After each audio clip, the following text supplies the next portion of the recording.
All right, ladies and gentlemen, we are coming down to kind of crunch time. We are well into the fourth quarter, and today is the 25th of April, and holy moly guacamole, so we have this week, next week, the following week, the following week. We have four regular weeks of school left, and then the fifth week from now, we start our final exams. Not bad, huh? So this is the time, if you've kind of been lagging a little bit because of spring fever and stuff, this is the time you need to start picking up a little bit. I do have quizzes graded. Yes, some of you still need to finish, so you need to come see me. I do have a meeting off campus today from 10 to probably 11, and then I think I'm going to be in this building down the hallway that way in Miss Schumann-Smith's class 8th period, but everything else I should be over there. So those are just some things to think about. I'll be off campus quite a bit this week and next week because of senior projects that have been done through STEM at the other schools. So those are just some things that I have on the agenda. Not that I'm take away from you guys. We're just let's go through it and figure it out. We are finishing up a lot of stuff on quadratics, and there's a lot about quadratics we know. A quadratic, for the most part, is a parabola. It opens up or down. It crosses the x-axis. It touches it once, or it crosses it twice. That's basically what we're working on, and places where a quadratic does exist in the real world, if you've ever been in a car and the brakes have been hit, which, if you haven't, well, go try it. But the braking distance of a car is a quadratic equation. And everything's a little bit different depending upon the car, depending upon the tire. There's certain things you can put in place, but if you were to take a car, all right, let's take one of the security guard's golf carts, and let's go as fast as we can on the same pavement and start taking readings of, okay, when we're doing 20, or I don't know, we think we do 20, maybe 15, I don't know how fast they go. Really? Yeah. So let's say we go up to 30 miles an hour in one of those golf carts.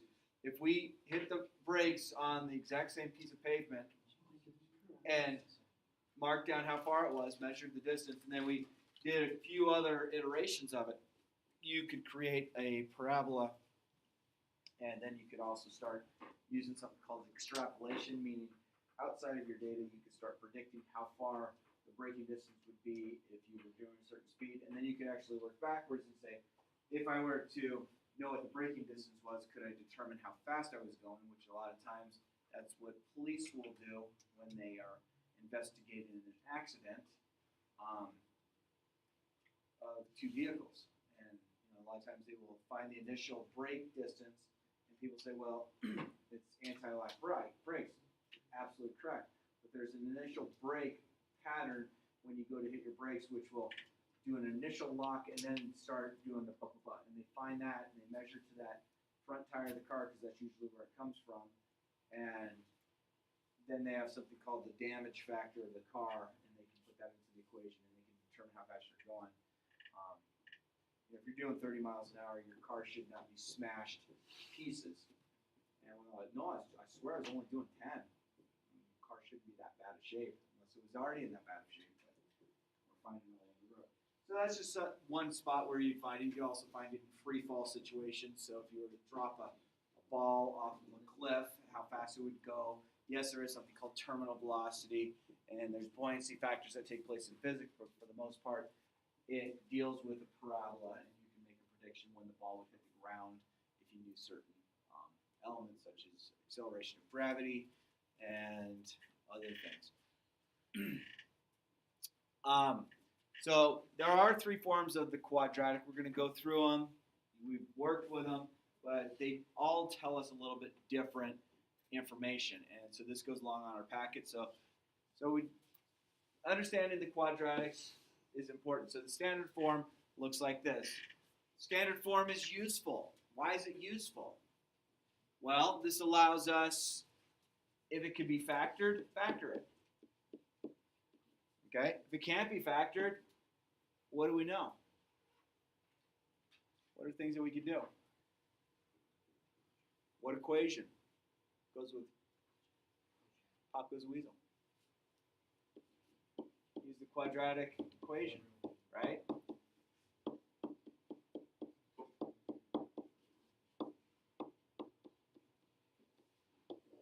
So that works when it's in standard form. Standard form also, the c value, 0, c, is where it crosses the y-axis.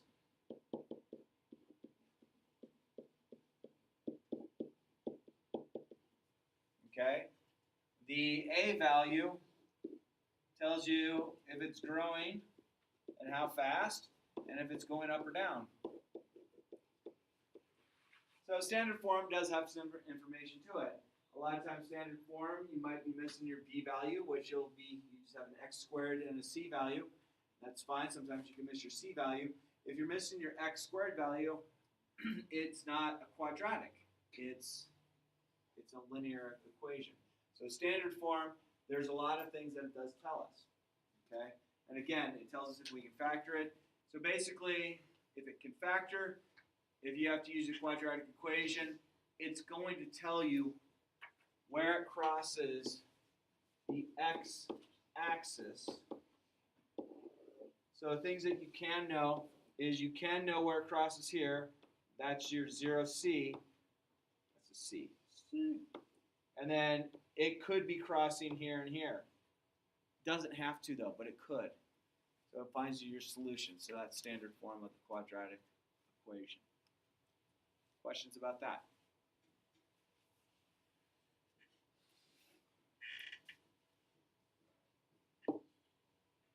Vertex form. What does it tell me? Yeah. It shares with us that the vertex is h comma k. And you remember this value, if this is a negative, this is positive. This is positive, this is negative. But this sign stays the same. So this will always be opposite sign, and this will be same sign. So it tells you where the vertex. The vertex is either the highest point or the lowest point of the parabola, depending upon if it opens up or down. Okay?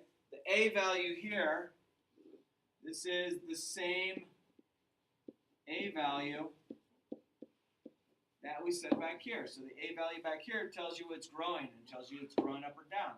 Same a values. So it tells you that it's growing. It tells you that it's going up or down. Up, down. Okay? It's useful for you in order to start working out the problem, but a lot of times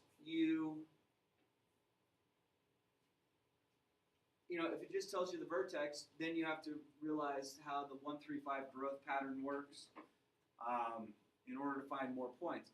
It doesn't always tell you where it crosses the x-axis, and it doesn't always show you where it crosses the y-axis because it has to be put into standard form to get there. Okay? So both of these, with standard form, can I find the vertex? What was the very first thing we worked with in vertex?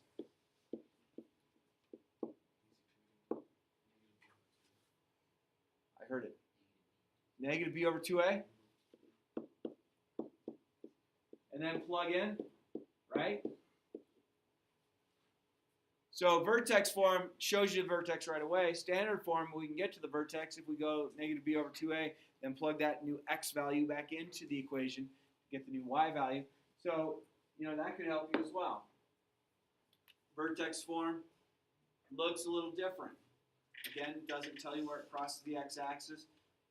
It tells you basically the vertex and your growth pattern.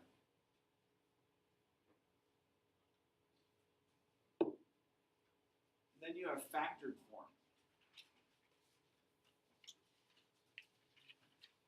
Factored form tells you if you set this equal to 0, and you set this equal to 0, and you solve, this is where it will cross the x-axis.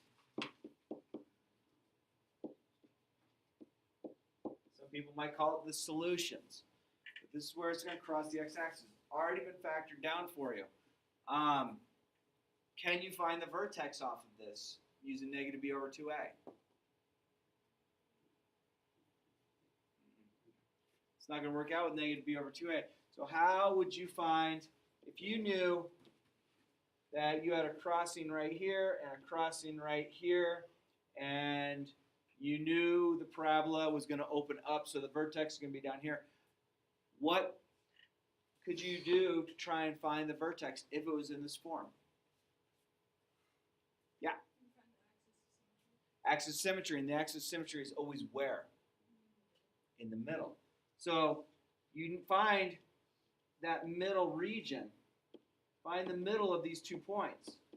So if this is 1 and this is, I don't know, negative 4, you'd go, okay, come in 1, I'm at 0. Come in 1, I'm at negative 3. Okay, so I'm at 0, I go to negative 1, negative 3, negative 2. And so right halfway in between them is like at negative 2.5, comma, I don't know. What would you have to do with I don't know in order to find the y component of it? Yeah, plug it back into the equation. So if this equation was given to you to look something like this, and I'm just making up an arbitrary one, what I would do is with this negative 2.5, I'd plug it in here and here, do the arithmetic, then multiply them all together, and that gives you the y component. Okay? So all of them offer something nice. You can sometimes go in between them and change them from one form to another.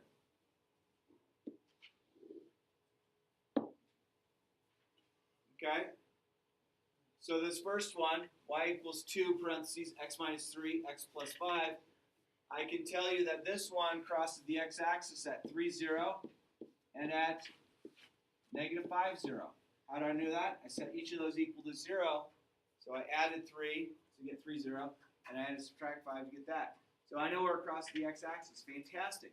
But can I put it in standard form? Standard form means we don't have things in parentheses and everything's multiplied out. And the answer is yes.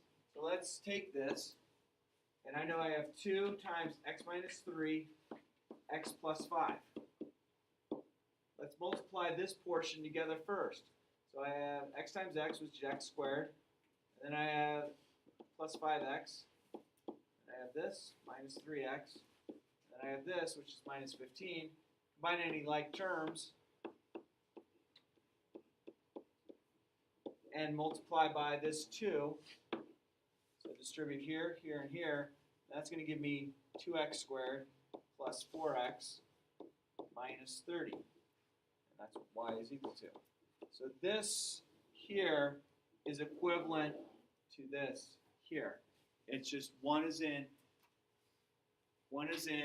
factored form, and one of them is in standard form. See if you can try number 2.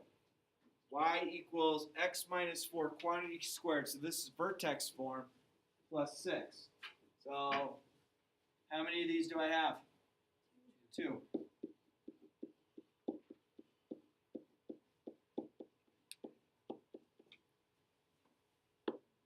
Work this out for me right there. Just multiply those together. Tell me what you got.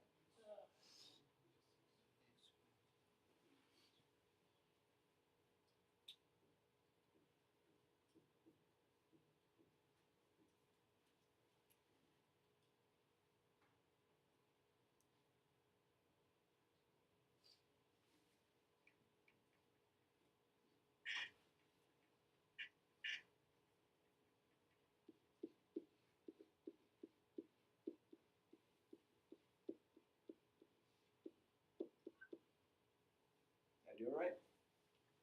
I just multiplied that middle part. I didn't do anything else, right? Yo. How'd you get minus 8x? Because I'd have x times x is x squared. X times negative 4 is negative 4x. Negative 4 times x is negative 4x. So negative 4x, negative 4x, negative 8x. And then negative 4 times negative 4, positive 16. What's the next step on this to put this in standard form? Do I distribute the half over the parentheses, or do I add the 6 to the 16? Distribute the half. Because order of operations says multiplication first. Okay, so I have half x squared minus 4x plus 8 plus 6. What should I do left? Add 8 and 6. So I have y is equal to 1/2 x squared minus 4x plus 14. So vertex form can turn back into standard form as well. Is it always necessary to do that? You know, it depends. How do they want the answer? And I know that the PSAT was just taken, and then a lot of times you can take the ACAT. A lot of times you can take stuff on the weekends as well, the ACTs and SATs, which are college-ready exams. And a lot of times they will say, here's your problem, and then right before you finish the problem, they'll say, be sure your problem's in standard form. And the answers will come in vertex form, and you'll have it in factored form, and then you'll have some weird answer, and then you'll have your standard form, ax squared plus bx plus c. So they want to know that, do you understand that there's a difference between the forms of the problems? And that's what we work with. We're doing okay so far? Okay, so we have standard form, y equals ax squared plus bx plus c. Tell me something that standard form does. It's what? Puts them all in order. What formula will work always with standard? Huh? Negative b over 2a will work, and I'll start finding this vertex that way. And then if I want to just try and solve it, what would I have to do? Quadratic or factor. Vertex form does indeed tell you how to find the vertex. The a value tells you the growth pattern, so that works with the 1, 3, 5. You might have to multiply it by whatever the a value is in order to show the growth. We can switch between them. Let's see what we got here. Rewrite the following in factored form.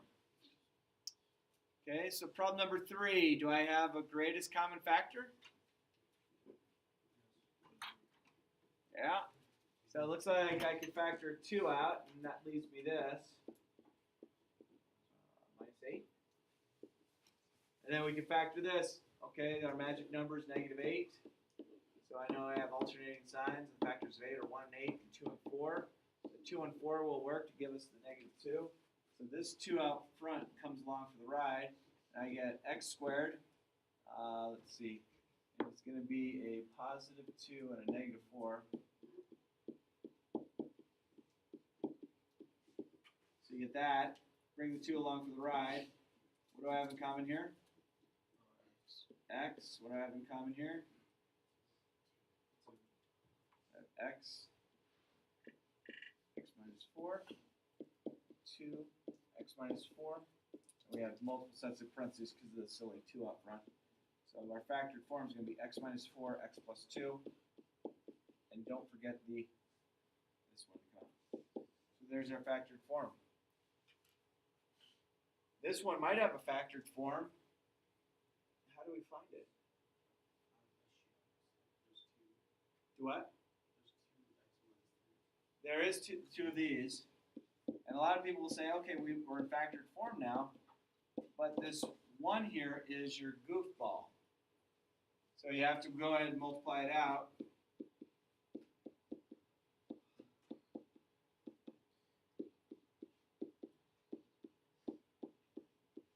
And then check to see, oh, okay, my magic number here is now 8.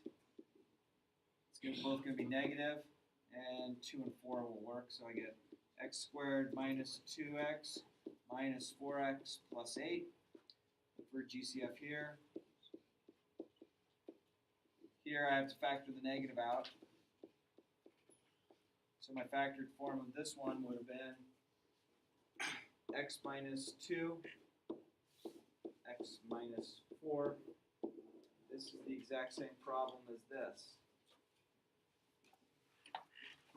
Not every time will they factor out, but we have to make one up that did work that would factor out.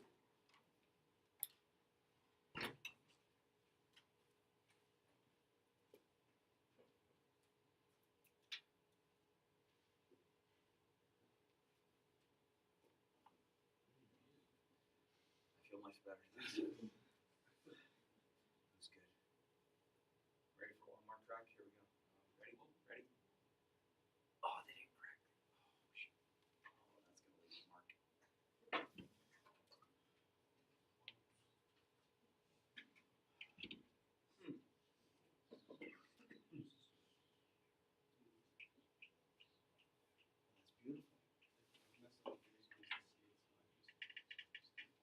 I mean, I'm all day long with the knuckles and get the second one. It's like I landed on a skateboard like this, and I practiced this all the way back. I make some fun noises. That's awesome.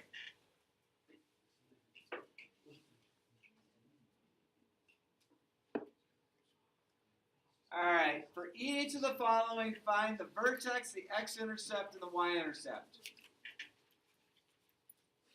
So problem number 5, y equals x squared minus 4x minus 5. I want to find the vertex. A wise way to do it would be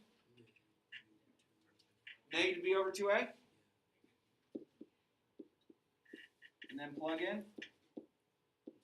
Okay, so negative b, so I have negative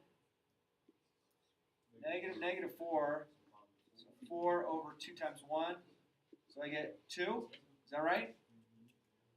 Because negative b is negative 4, that's 4 over 2a, 2 times 1. So my x component of my vertex is 2. How do I find my y component? Plug it in. So let's see if we can do this. Plug it in here. 2 squared is 4. Minus 4 times 2 is negative 8 minus 5. 4 minus 8 is negative 4. Negative 4 minus 5 is 9. Negative 9? Is it positive or negative? Negative, okay. 2 comma negative 9. Okay. X-intercepts, if it factors, it'll be nice. If it doesn't factor, you have to use the quadratic formula. So let's see. If I were to factor this, I multiply those together, I get negative 5 is my magic number. So that means I have to have alternating signs, positive and negative. So 1 and 5 are my only factors. The way to put 1 and 5 together, 1 being positive, 1 being negative, to give us the negative 4. Yeah. And I'll actually, so it's x minus 5 and x plus 1. And so I'll solve each of those. So the x-intercepts will be at 5 comma 0 and at negative 1 comma 0. And I didn't go through the whole transition of factoring. I just went to the next to just do it quickly because we should have factored down. And then the y-intercept is what? It's c. So what? How would you write?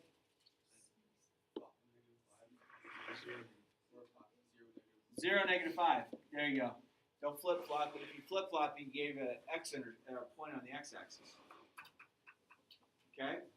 So that seemed to work out fine. We could find a lot of information from there, work through it. Problem number 6, I don't have it set up to find the vertex right away, but I can find where it crosses the x-intercepts. Where does it cross the x-intercepts? Okay, so 2 comma 0 and negative 4 comma 0. Do you agree with that, everyone? And halfway between that is the axis of symmetry. So let's see, how can we do that? So like if we had 2, 1, 0, 1, 2, 3, 4, halfway in between, come in 1, come in 1, come in 1, come in 1 more.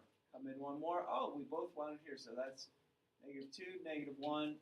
Looks like it's 0. We're going to have our vertex. It's halfway in between. No, shoot. Hey, bad me.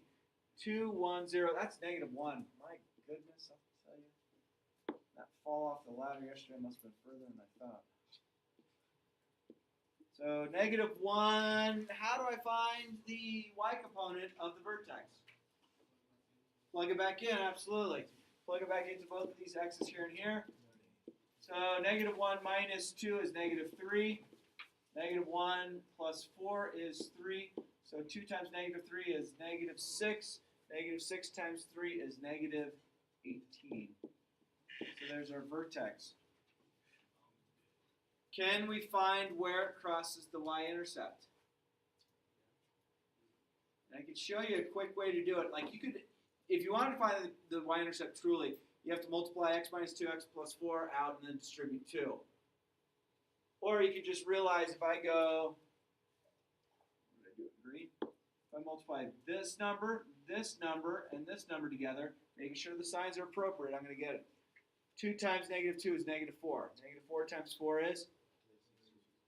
So 0, negative 16. So that might be a shorter version for you to get there. If you're not sure how that works, go ahead and multiply out x minus 2, x plus 4, and then distribute the 2 over and see what you get. I assure you, you will get the same answer. Problem number 7 is already in vertex form. So what's the vertex of number 7? 2, 9. Good. It's always opposite if it's in the parentheses. And as you go through math, it's always opposite of what's in the parentheses. You're going to start getting into more things that shift right and left. The shifts right and lefts are always opposite of what's inside the parentheses. Outside is always the same. So it's nice that they've stabilized it and said, hey, here's the same process. Where would this cross the x-intercepts? What do you think I should do?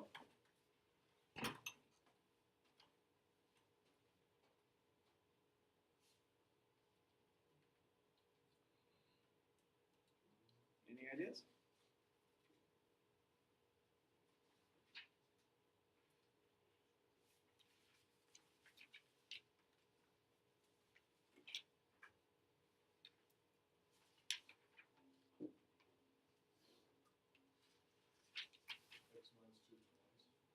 Good, I like it. So you have this twice.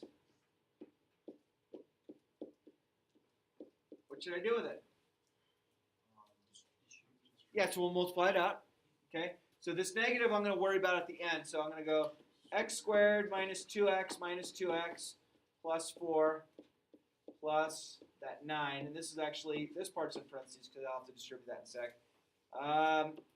So it's going to be negative x squared. That's negative 4x, but if I distribute the negative over, it becomes positive 4x. And then that 4 becomes a negative 4. And then plus 9. Combine any like terms.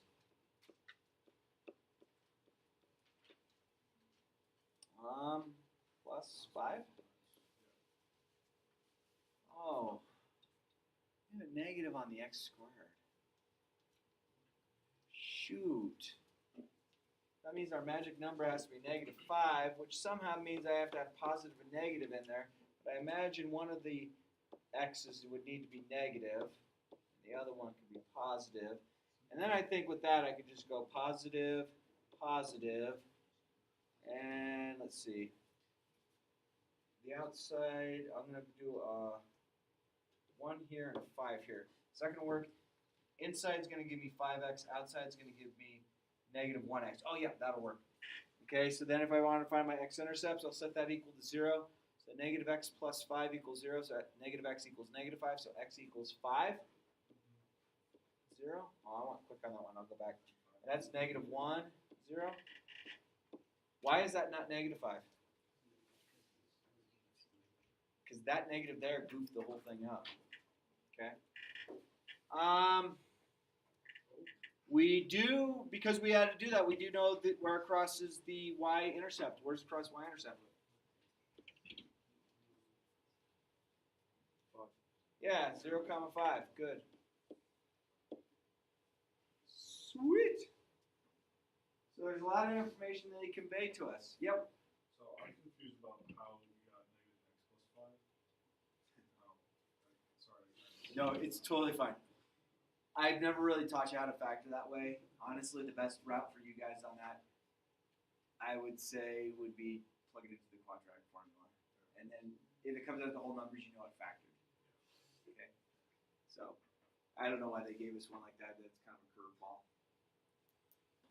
So I would not expect you to do that on the test. guys still playing spank and tickle with each other? Don't look at me. Why do you call it that? Because it's just funny and awkward. Spank and tickle. It's Get some to stop. I think I expect it. Alright.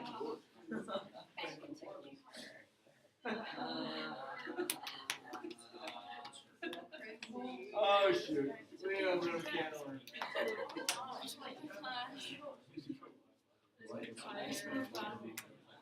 Alright, last slide. Can we get there? Last slide, and then you'll have plenty of time to work on homework. Plenty of time to eat donuts. Alright, I know the vertex is 2, 5, and I know it passes through the point 3, 4. I will tell you that on this, you would like to use this equation. And this is a problem that shows up on ACTs, SATs, PSATs very often. Okay? Which value is H, which value is K that's up there given? Perfect. H, K. Right? Well, no, you said it exactly right, because we're going to plug it in, not paying attention to that sign. But you're exactly right. And what's my X and Y value? 3 and 4. Good. So that means I don't know what my A value is, so that's what we have to find. So I have X, Y, so my Y value is 4 equals A. We have to find A now. Quantity squared. My X value happens to be 3. And then that minus needs to come down. And I'm going to plug in a 2, just like that. And then my K value happens to be positive 5. Does that make sense how I just did that? So let's see what's inside the parentheses. 3 minus 2, that's 1. 1 squared is? 1A is the same thing as just saying A. Do you agree? Subtract the 5? Negative 1. So I now know my A value is negative 1. So if I wanted to make the equation work, I'm going to go Y is equal to negative 1 X minus H plus K. Do I need the 1 to be there? No. Is it wrong if it's there? No. Put it there if you'd like. If you don't like it, write it like this. Both ways are correct.